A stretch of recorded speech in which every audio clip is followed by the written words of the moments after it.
To my channel, this is Silky Khanna and हम लोग कर रहे हैं एनसीईआरटी का हाइट्स एंड डिस्टेंसेस। ओके, तो हम लोग पहुंच गए हैं क्वेश्चन नंबर 10 पे। 9 क्वेश्चन तक हम कर चुके हैं, तो आज हम स्टार्ट करने वाले हैं 10th question. And guys, if you want extra questions of any chapter, like if you are having any doubt in any chapter, you can ask me in comment section.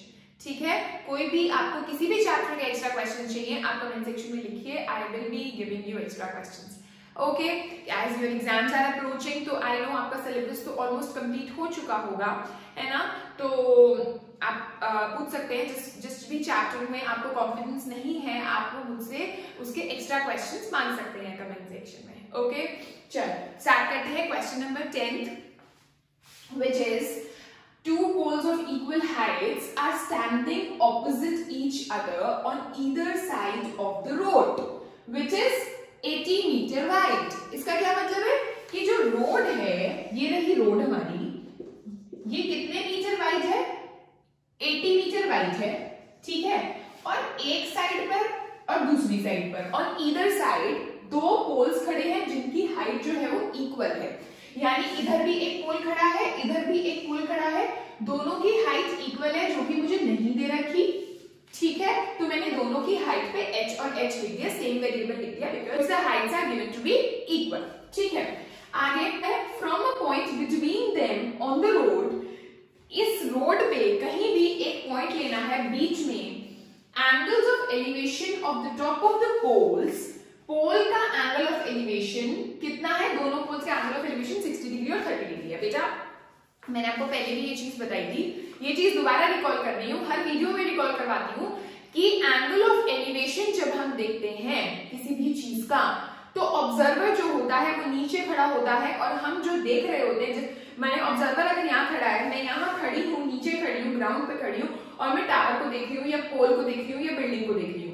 So this is what angle of elevation called. Angle of depression के लिए मैं ऊपर खड़ी होंगी और मैं नीचे floor पे पड़े हुए स्टोन को देखूंगी। तो ऑब्जर्वर कहाँ होता है? हाइट पे होता है in the case of angle of depression. But this is the question of angle of elevation. So angle of elevation कहाँ से लेना है?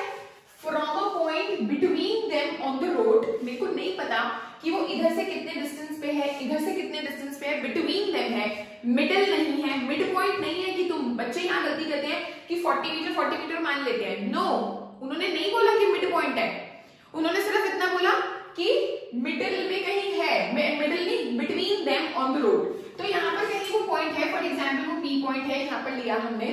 अच्छा, यहां से एंगल ऑफ एलिवेशन लेना है, किसका लेना है? दोनों के टॉप का।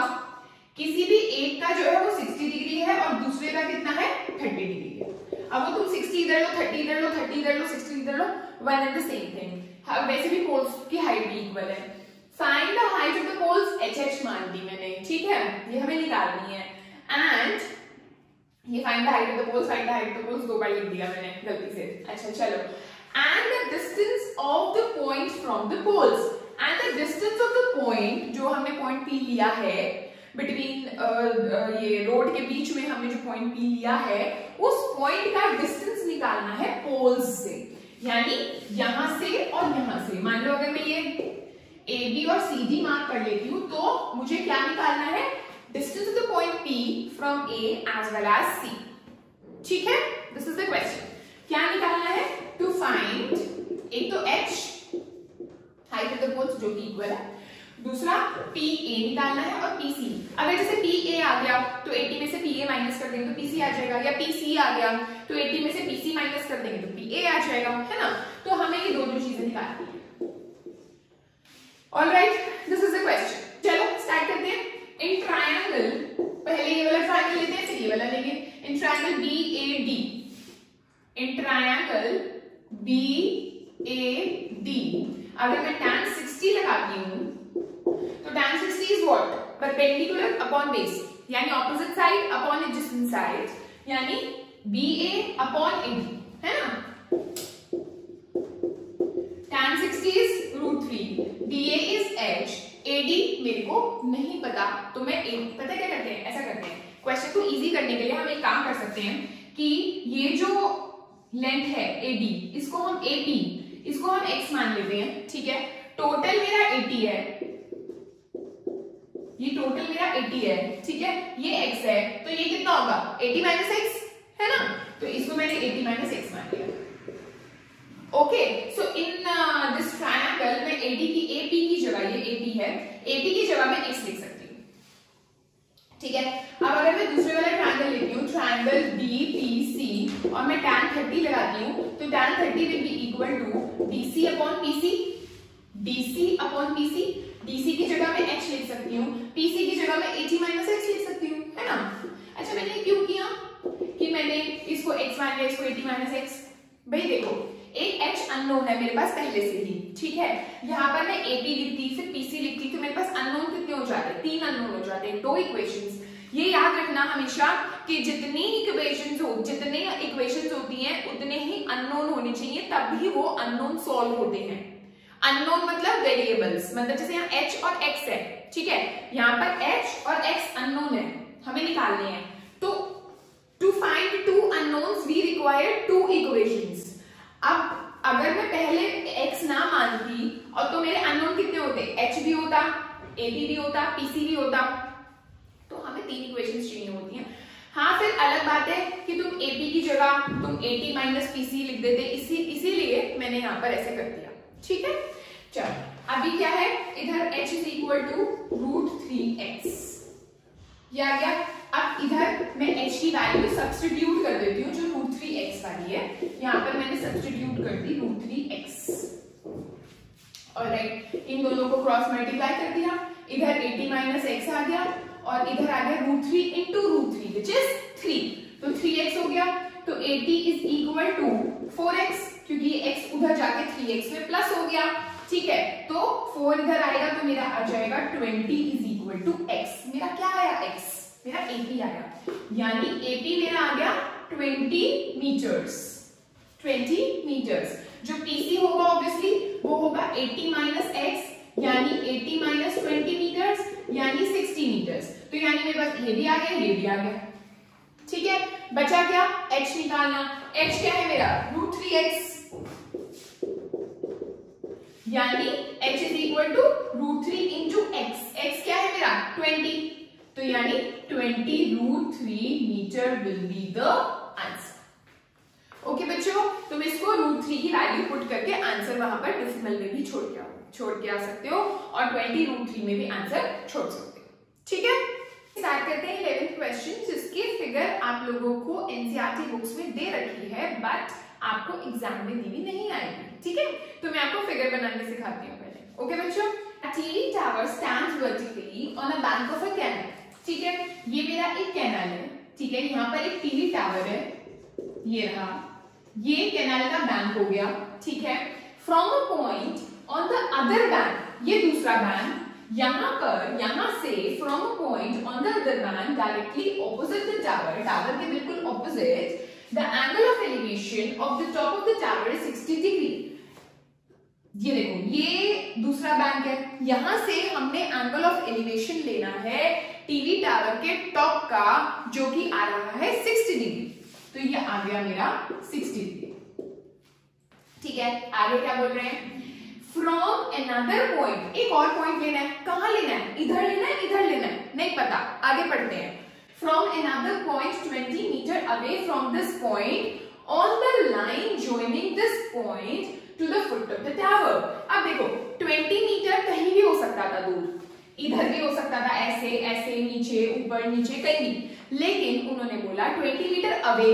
पहली बात तो अवे का मतलब थोड़ा सा और दूर चले जाओ, दूर जाओगे, लेकिन साथ के साथ ये ध्यान रखना कि 20 metre away from this point, उसी लाइन पर जाना, on the line joining this point to the foot of the tower. जिस पॉइंट से ये फुट ऑफ द टावर जुड़ा हुआ है और एक लाइन बन रही है, उसी ही लाइन पे जाना है हमने आगे 20 मीटर आगे, ठीक है।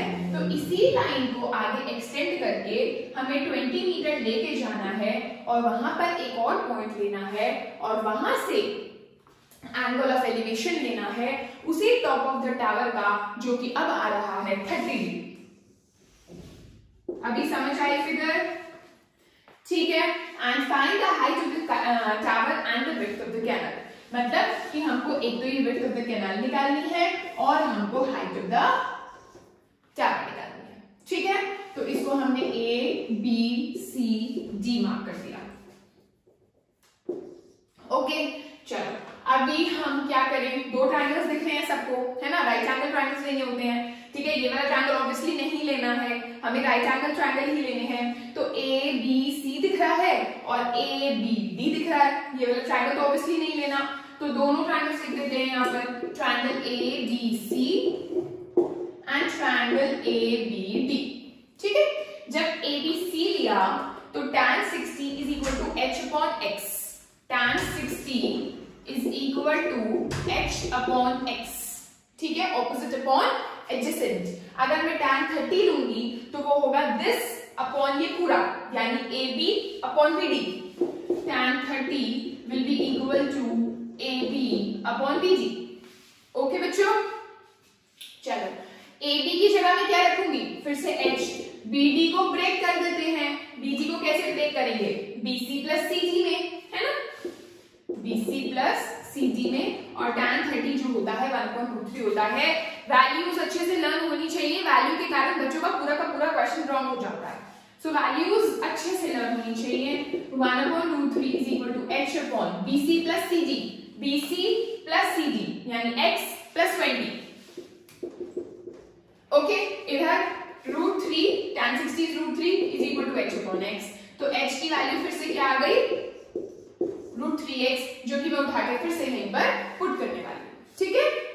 1/√मेन तो बेटा इन क्वेश्चंस में फिगर होती है, फिगर आ जाए तो solving part is very easy, सब में सेम ही चल रहा होता है। तो 1/√3 is equal to h upon x plus 20, जो कि h की जगह मैं यहाँ पर √3x डालने वाली हूँ, यहाँ पर आप लिख सकते हो फ्रॉम 1, इसको इक्वेशन 1, ठीक है।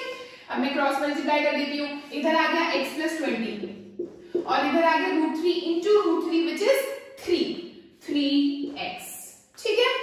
20 is equal to 3x minus x which is 2x, ये 2 कहां जाएगा 20 के नीचे, तो which will come out to be 10, ठीक है। ये मेरा क्या आया, x आया।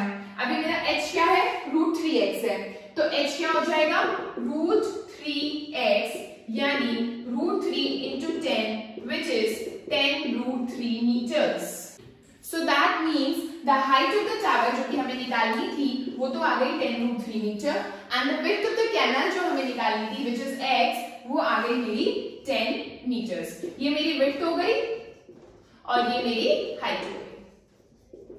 ओके बच्चों, समझ आ रहा है चैप्टर, समझ आ रहा है तो बच्चों कमेंट सेक्शन में जरूर लिखिए, ठीक है। चलो मैं आगे के क्वेश्चन हम अपनी नेक्स्ट वीडियो में सीखते हैं। हमारे 11 तक हो गए हैं, 12, 13, 14, 15, 16 इतने बच्चे हैं हमारे, नेक्स्ट वीडियो में सीखते हैं। Okay, till then bye bye.